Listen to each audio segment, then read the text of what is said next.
안녕하세요. A큐브에서 의정단으로 활동하고 있는 명의강 목동 이상수입니다. 오늘은 법인 전환에 대해서 알아보고자 합니다. 일반적으로 5월에 저희는 종합소득세를 신고하고 성실신고 대상자라고 해서 6월에 신고를 하시는 분들이 계십니다. 실제로 이때 신고를 마치게 되면 법인으로 전환하는 게 좋은지 그렇지 않은지에 대한 고민을 가장 많이 하실 때인데요. 지금 그런 고민을 하시는 대표님들께 도움이 되는 내용이라고 생각을 합니다.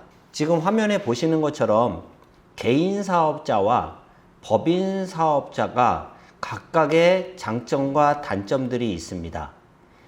일반적으로 개인 사업자는 사업을 시작할 때 설립 방식이라든지 의사결정이라든지 이런 부분에는 굉장히 좀 신속하고 빠른 부분이 장점이라고 할 수 있겠죠.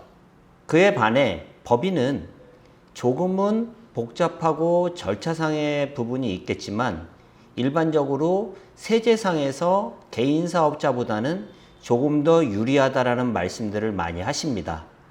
그러면 모든 사업자가 법인 사업자가 유리하냐? 그렇지는 않을 수 있고요.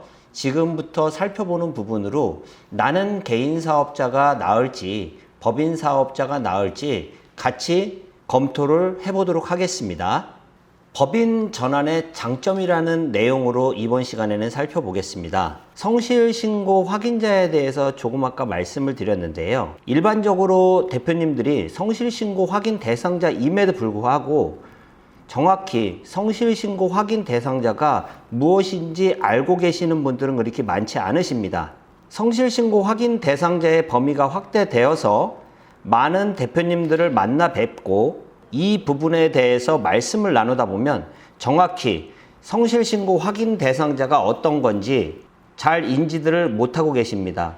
그리고 대부분 세무사님들은 대표님들께 성실신고 확인 대상자 범위에 포함될 예정이다, 포함되었다, 이런 식의 말씀은 해 주시면서 이게 어떤 건지 정확하게 설명을 해주는 분은 거의 없다고 하십니다. 보시는 것처럼 성실신고 확인 제도란 수익 금액이 일정 규모 이상인 개인 사업자가 종합소득세를 신고할 때 사업소득의 정확성을 위해 세무대리인에게 주요 점검사항을 의무적으로 사전 확인 받도록 하는 제도라고 나와 있습니다. 업종별로는 농업이나 임업, 현재 15억의 매출이 넘어야 되고요. 제조업이나 숙박 및 음식점업의 경우에는 7억 5천 이상, 그리고 각 부동산 관련이든 임대업, 전문과학, 기술, 서비스업, 보통 서비스업의 경우에는 5억 이상인 경우에는 성실신고 확인 대상자가 되었다고 연락을 받게 되십니다. 그러면 여기에서 얘기하는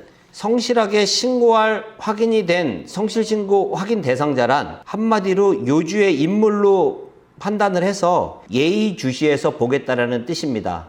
그러면 여기에서 얘기하는 성실신고라는 부분은 좋은 의미가 아닐 수도 있겠죠. 그럼 뭘 성실하게 신고하는지 확인하겠다는 걸까요? 주요 사업 현황과 지출비용 적격 여부, 그리고 매출 누락이나 업무에 무관한 경비 내역 등 한마디로 개인 사업자분들이 많이 하고 계시는 가공병기를 만들어내지 말고 성실하게 신고하라는 겁니다. 지금 이 얘기를 들으니까 그렇게 좋은 의미로 들리지는 않으시죠?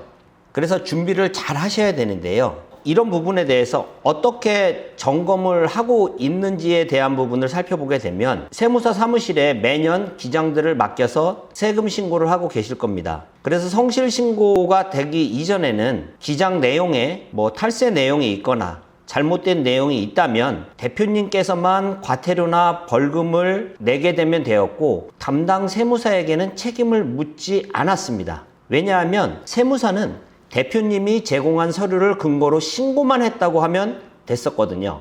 그런데 성실신고 확인 대상자의 경우에 문제가 발생하면 성실 확인을 했던 세무사, 이 분들께 면허 취소, 면허 정지, 과태료, 영업 정지 등의 벌칙을 받게 되거나 그동안 힘들게 취득했던 라이센스를 반납해야 되는 경우가 발생이 될 수도 있습니다. 성실신고 확인 제도는 법인에서 있어서 외부 감사 제도와 비슷하다라고 생각하시면 됩니다. 법인이 외부 감사를 받으려면 자산이 120억 이상, 매출액이 100억 이상, 부채 70억 이상, 종업원 수 100명 이상 등 지금 말씀드린 4개의 항목 중 2개 이상이 되어야 법인은 외부 감사 대상이 됩니다. 개인 사업자에 비해 법인은 그 규모가 훨씬 더 크죠. 성실신고 대상이 된 이후에는 세금이 몇 배로 더 많이 나올 수밖에 없는데요. 지출 적격 증빙 여부 때문에 그렇습니다. 실제로 성실신고 대상이 되기 전까지는 가공병비도 일정 부분이 있고 매출 누락 같은 부분도 있어서 조금 낮춰갖고 할 수가 있었지만 성실신고 대상자가 되면 세금이 많이 커질 겁니다. 앞에서 말씀을 드렸었는데요. 지출비용 적격 여부는 비용 처리가 되는 게 있고 되지 못하는 게 있을 겁니다. 사용을 한 영수증을 모아서 갖다 주면 대부분 다 비용 처리를 해 주었을 텐데요. 성실신고 확인 대상자가 되고 나면 앞에서 말씀드렸듯이 세무사님께 직접적인 징계가 들어가기 때문에 세무사님들 입장에서는 이거를 이렇게 쉽게 해주지를 못합니다. 성실신고 대상자가 되고 나면 FM대로 처리할 수밖에 없고 비용 처리를 할 수 없으니까 자연적으로 세금이 몇백에서 몇천만 원 이상으로 늘어날 수밖에 없는 세금 폭탄을 맞는 상황이 발생이 되게 되는 겁니다. 이 내용이 성실신고 확인 대상자가 되면 겪게 되는 내용이고 현재의 상황입니다. 지금까지 말씀드린 내용이 유용하셨다면 구독과 좋아요 부탁드립니다. 감사합니다.